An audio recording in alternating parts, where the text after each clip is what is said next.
Encore? Encore une fois? Et vraiment, ils vont me faire croire au titre, c'est...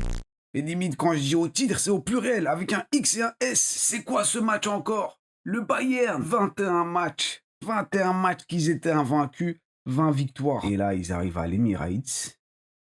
3-1. Encore une fois, le résultat, encore une fois, la performance, et encore une fois, c'est quoi cette équipe? C'est quoi cette équipe qu'on a? À la limite qu'on se dise ça face à Tottenham, c'est une formalité.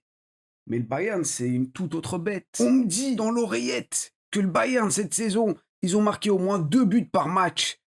Regardez-moi ces stats. 8 frappes, 2 frappes cadrées, 0,65 d'XG, 14 petites touches dans la surface d'Arsenal. Et bon, les stats, les XG, on en pense qu'on en pense. Mais le test visuel, Arsenal l'a aussi très très bien passé.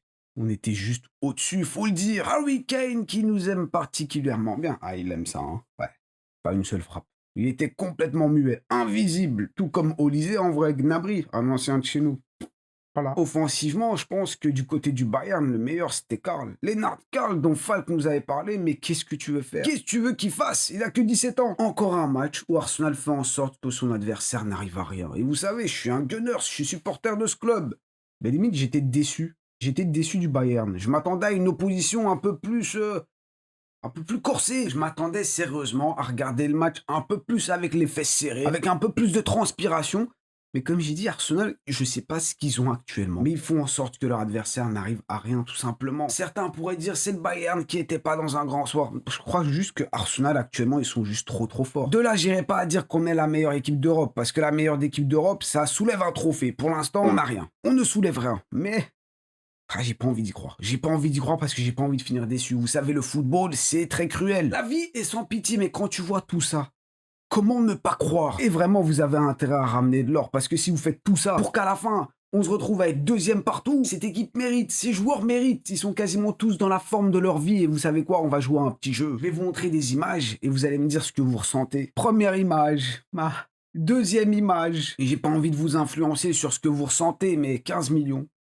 15 millions. Troisième image, mais il nous sort un match de malade encore une fois. Les interceptions, les passes, la distribution. Et encore une. Alors lui, c'est une dinguerie. Le Hollandais volant, j'ai envie de l'appeler. Et puis bon, on pourrait continuer comme ça indéfiniment. Vas-y, une dernière. Ouais. On l'aime bien. Pour utiliser les termes de Mikel Arteta, il y a les starters, donc ceux qui commencent le match, et il y a les finishers, ceux qui les terminent, les remplaçants. Voilà, quoi, on attend Gyökeres. Bon, on l'attend. Ceci dit, Merino, il fait pas un mauvais match. Ça va, ça va. En deuxième mi-temps, il a quand même eu 2-3 petites occasions, 2-3 petites têtes. Et au global, il s'est bien battu. Voilà, il nous a fait du Mikel Merino. Mais ah oui, petite pause juste pour vous rappeler qu'il y a toujours Classic Football Shirt. C'est là-bas que j'ai dégoté ce pull et mes maillots, évidemment. Surtout que là, il y a le Black Friday, les gars. Donc, il y a moyen de encore plus se régaler. Vous avez le code LeFootClub10, mais allez voir. Le lien est dans la description pour aller chercher vos maillots. Le Black Friday, les grosses promos arrivent. Donc, vous attendez quoi? Allons-y avec ce premier but. Et on va revenir à ce Hollandais volant. Jurrien Timber, mais... épouse-moi. Entre potes, évidemment, avec tout le respect, monsieur, mais... Déjà sur ce premier but, évidemment, cette piste olé olé, le FC Corner est de retour. Je crois que j'avais regardé, on n'avait pas marqué sur coup de pied arrêté depuis 3 matchs. On a bien choisi, on est de retour. Pas de Gabriel, pas de Big Gabi, c'est pas grave. Parce que bon, il y a Jurrien Timber qui, je sais pas s'il a déjà marqué de la tête pour nous. Bonne question, petit devoir pour vous, et regardez juste avant le but, ce qu'a fait Jurrien Timber. Il vient quand même un peu gêner Neuer, qui commence l'action pas dans la meilleure position possible. Pour moi, il n'y a rien, il n'y a pas faute. De toute façon, on sait très bien qu'Arsenal, avec Nicolas Jauvert, ils ont analysé tout ça, ils savent, ils connaissent les limites, ils savent ce qu'il faut et ce qu'il faut pas faire pour qu'il n'y ait pas faute. Et d'ailleurs, même Neuer, il se plaint pas. Et ensuite, t'as Timber qui vient smasher cette tête. J'ai l'impression que ça touche légèrement le petit doigt de Neuer. Et puis bon, ça rentre. 1-0 pour Arsenal. Et je trouve sur cette première demi-heure, il n'y avait pas photo. Je crois le Bayern, ils n'avaient même pas frappé une seule fois. Ils n'avaient même pas inquiété David Raya une seule fois. Et après cette action, hein, ça suit directement une action de malade avec Eze. Déjà, t'as Saliba qui fait une interception. Il la donne pour Eze qui fait un contrôle en porte-manteau. Je sais même pas comment appeler ça. Magnifique contrôle. Il la donne 1-2 avec Merino. Et il se trouve quand même dans cette position. Et qu'est-ce qu'il pouvait faire? A, tu frappes. B, t'essaies de la glisser pour Bukayo Saka. Pourquoi? Parce que vous êtes une équipe. Il y a une ambiance de malade, t'as envie de faire croquer, t'as envie de faire du beau jeu, Et c'est exactement ce qu'il fait, hein. L'option B, il fait la passe, mais Bukayo s'y attendait certainement pas. La balle sort. Et on peut se poser la question de est-ce qu'il voulait réellement faire la passe ou est-ce que c'était plutôt une frappe? Mais pour moi, c'est une passe. J'ai pas réussi à vous trouver un angle où on voit ça. Bon, je vous invite à aller voir ça justement en vidéo parce qu'en image, c'est galère. Mais quand tu veux frapper, je sais pas, le mouvement du corps est quand même différent. Là, j'ai vraiment l'impression que c'était une passe. Peut-être que vous pensez autre chose, hein. Dites-moi dans les commentaires. Mais bon, il fait la passe, ça rate. On passe à côté de ça d'une grosse occasion. Enfin non, on passe à côté de ça du but. Et ce que je voulais dire, c'est que bon, juste après, t'as le Bayern qui se crée une grosse occasion, qui se transforme en but avec un long ballon de Kimmich. Kimmich, pardon, je crois que ça se dit Kimmich. Long ballon de l'autre côté du terrain pour Serge Gnabry, qui en une touche la donne à Karl. Lennart Karl, qui bon, de cette position évidemment qu'il la met. C'est 1-1 entre Arsenal et le Bayern München. Et là, c'est le retour à la réalité. Alors MLS, on t'aime bien, on te porte tous dans notre cœur. Maintenant, il faut quand même le dire sur ce match, sur l'ensemble de ce match, il était vraiment en galère, vraiment. Pour le coup, je vais pas dire que ce but, c'est une énorme erreur de MLS, même s'il aurait peut-être pu un peu mieux gérer le moment où le ballon, justement, est retombé dans les pieds de Gnabry. Il aurait peut-être pu un peu plus gêner l'Allemand, mais bon, MLS, quand même, sur ce match, c'était dur. C'était vraiment dur. On peut faire un petit bond en avant en deuxième mi-temps où MLS il se fait avoir par Karl justement, Lennart Karl. Il le prend trop facilement sur ce geste et bon, heureusement qu'à la fin, la frappe était pas top. David Raya la capte très très facilement. Mais notre petit Lewis Kelly, c'était pas sa soirée. Alors je sais pas, est-ce que c'est le manque de minutes qui fait ça? Ah, il joue pas beaucoup, peut-être que c'est l'opposition qui était un peu difficile pour lui. On sait que défensivement, c'est pas le meilleur. De base, c'est pas son poste, ça, il faut pas l'oublier. Et on le voit quand même de temps en temps qu'il manque de cette, je sais pas, awareness. Comment on dit awareness? De cette conscience défensive, peut-être qu'on peut appeler ça comme ça. Mais est-ce que c'est la Coupe du Monde qui lui trotte dans la tête? Je joue pas beaucoup, peut-être que la Coupe du Monde, elle va me passer sous le nez. Bref, je sais pas. Mais c'est vrai que c'était pas un très très bon match. Je pense que c'était le pire gunner de la soirée. Bon allez, revenons quand même en première mi-temps. Et j'ai pas parlé du 11. C'est vrai qu'il y a Mosquera qui est rentré. Nkapé, il était sur le banc. T'as Mosquera. Le monsieur qui nous a coûté que 15 millions, ça c'est une folie. Et à part ça, bon, il y a qui? Ouais, il y a MLS sur le côté gauche, mais ça, il a quand même un peu plus l'habitude. Quoique, c'est vrai que le dernier match, il me semble que c'était Nkapé qui avait joué face au Slavia Prague. Mais face à l'Atlético, c'était MLS, et puis le reste, c'est un peu la même chose. Bon, en première mi-temps, il y a encore un autre gros fait, un fait marquant, c'est Trossard. La blessure de Trossard. Alors, vous doutez bien qu'on n'a pas beaucoup d'informations sur Leandro. La seule chose qu'on sait, c'est que Mikel a dit que Leandro... Ça fait beaucoup de noms. Mais bon, le joueur a dit qu'il avait ressenti une petite gêne. Ils ont préféré pas prendre de risque. Bon, le Belge, il est rentré directement au vestiaire, donc ça sent pas très très bon. Surtout qu'on sait qu'il y a des moments quand même, il peut être fragile. Il a beaucoup joué ces derniers temps. Ça se trouve, c'est de la fatigue, je sais pas. En tout cas, le mollet, le genou, le quadriceps, l'ischio, on verra. On verra bien. Du coup, c'est Noni Madueke avec son bandana, avec son bandeau. Je sais pas comment tu peux appeler ça. Fais comme tu veux. Rappelez-vous de ce nom, parce qu'en deuxième mi-temps, il a encore fait un petit truc. Ouais. Un truc assez sympa. Et vous savez quoi, on va directement aller vers l'heure de jeu parce que c'est là que ça a recommencé un peu plus, même si en vrai on était quand même au-dessus jusqu'à présent sur l'ensemble du match. Ça fait 1 heure qu'on joue avec la mi-temps et tout. Arsenal est clairement devant. Ouais. Et là vient ce monsieur qui nous émerveille à chaque match. À chaque match, on se dit comment c'est possible. Après, on voit qui c'est, on se dit, ben ouais, c'est Declan Rice en fait. Et quand même, malgré tout, on est juste ébloui. Et Bobby, ce monsieur est incroyable. Et je vais vous dire un truc, arrêtez de manger du riz. Respectez ce grain.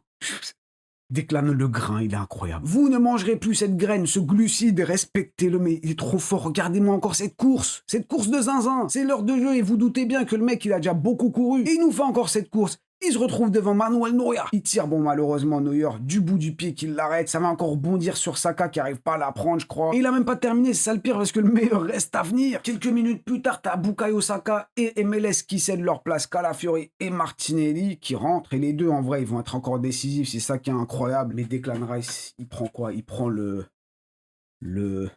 Je reviens vers vous quand je me rappellerai du nom. Le brassard de capitaine, est-ce que j'ai fait une recherche Google? En vrai, non, mais j'étais presque. Entre-temps, je me suis rappelé, donc heureusement, le brassard de capitaine, il le récupère et je sais pas pourquoi. Mais au moment où il a eu ce brassard, c'était encore un niveau au-dessus. C'était encore un autre Declan Rice. Déjà que la version de base est incroyable. Là, c'était une version évoluée. Declan, mais qu'est-ce qu'il nous a fait encore une fois? Vers la 75e minute, t'as Declan Rice qui tente encore une run. Il dribble un joueur. Bon, il manque malheureusement sa passe. Mais regardez juste ce qu'il a fait après. Declan qui perd une balle. Non, non, non, c'est pas possible. Je vais pas laisser faire ça. Il est allé le chercher. Il est allé chercher Harry Kane avec un tac magnifique. Et juste après, il est là, en mode vas-y, vas-y. Surtout que juste avant, on avait marqué un but.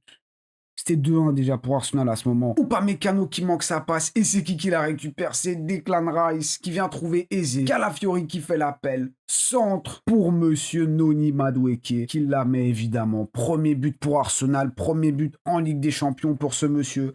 Le Englishman. Ce mec, qu'on le veuille ou non, il a trop de flow. Je sais pas, il dégage un truc. Mais bien joué, Noni, ça fait plaisir. Toi qui avais sûrement la dalle, t'arrives à Arsenal, tu te blesses, alors que t'étais vraiment bon. Là, tu marques très très bien. 2-1 pour Arsenal. Là, je sais pas, là, tu te dis, ok, on est bon et en plus, on gagne. C'est ce qu'on veut voir. Et en plus, l'adversaire, il n'est pas ouf. Il fait pas grand chose. Declan Rice, encore une fois, il est là. Il est tout le temps là. Il y a un sujet. Il y a un sujet, là. C'est un sujet épineux. Et si le capitaine, en réalité, ça devrait être Declan Rice. Parce que Bukayo, j'aime bien. J'aime beaucoup. C'est notre petit boy. Mais Declan, je sais pas, il a un truc spécial. Martin, je t'aime beaucoup. Mais encore une fois, Declan, t'as un truc spécial. Je vais pas foutre la... Si dans le vestiaire, ça convient à tout le monde, il n'y a pas de problème. Mais je glisse le sujet sur la table. Qu'est-ce que vous en pensez? Et puis bon, pas longtemps après, t'as ce troisième but. Eze qui vient trouver Gabriel Martinelli, je crois que c'est un corner joué par le Bayern München. T'as Eze, on le voit sur ce plan, qui vient trouver Gabriel Martinelli, Neuer qui est au milieu de terrain limite. En une touche, Martinelli, grand pont. Et là, évidemment, dans cette position, il la met. Je vais pas vous mentir que je me suis dit, bon, Martinelli, il revient de blessure. Quelle version de Martinelli on récupère? Celle du début de saison ou celle de la pré-saison? Parce que c'est pas le même boy. Et non, finalement, il la met, c'est 3-1. Quand même 3-1 face au Bayern avec tout ce qu'on a dit juste avant, les 20 matchs sans défaite ou je sais pas 3-1. Mais Arsenal, vraiment, vous nous faites rêver actuellement. Rêver. On a pensé à cette semaine. On s'est dit, ça va être compliqué, ça va être costaud. Là, pour l'instant, c'est un 2/2. 6 points. On est premier en LDC. On a éliminé notre rival le plus dangereux, on va dire, parce qu'on était à égalité de points jusqu'à présent. On est la seule équipe à 15 points avec le PSG juste derrière nous, le Bayern München, l'Inter, le Real. Un petit but encaissé et c'est face au Bayern. Donc en vrai, il n'y a même pas de quoi avoir honte. Allez, olé olé, cette piste olé olé, Arsenal, on t'aime. Et bon, je glisse aussi une petite bonne nouvelle. Martin Odegaard était de retour dans le groupe. Il était sur le banc, il est rentré à 10 minutes de la fin. Et regardez juste ce record avec Mikel Arteta pour Arsenal. En face de Ligue des Champions pour Arsenal à la maison, à l'Emirates. La forteresse, c'est 10 matchs, 10 victoires, 29 buts et seulement un but encaissé. Pour l'instant, c'est un 2/2. Prochaine étape, c'est Stamford Bridge face à Chelsea. Est-ce qu'on va réaliser le 3/3? Affaire à suivre. Ensemble.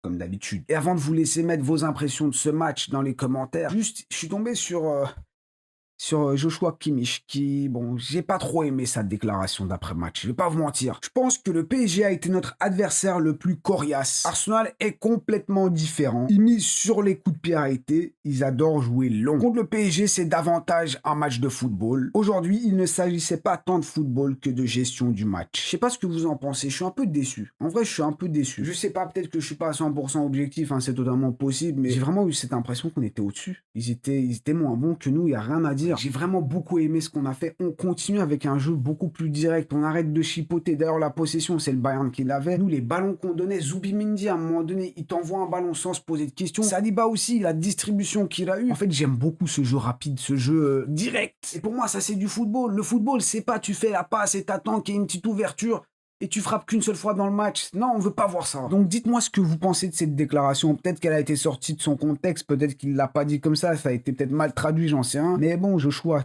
là tu me déçois. Ah franchement. Mais bon, faites-moi votre petite analyse dans les commentaires. C'est évidemment là-bas qu'on continue la vidéo. Je vous remercie encore une fois, comme d'habitude. Je le dis à chaque vidéo, mais je remercie évidemment Arsenal pour ce qu'ils nous font vivre. Pourvu que ça continue comme ça. Sur ce, je vous souhaite une bonne fin de semaine. On se voit très très rapidement pour l'avant-match du match face à Chelsea. Dimanche, tu as le live du match. Oh, ça fait beaucoup de matchs. Du match face à Chelsea. On va le regarder ensemble. Et ensuite, le débrief, etc. On continue. Ça enchaîne beaucoup. Ça va enchaîner. En fait, il n'y a plus de trêve. Allez, comme d'habitude, prenez soin de vous et de vos proches. N'oubliez pas le petit triplé like, commentaire et abonnez-vous si ce n'est pas encore fait. Ah.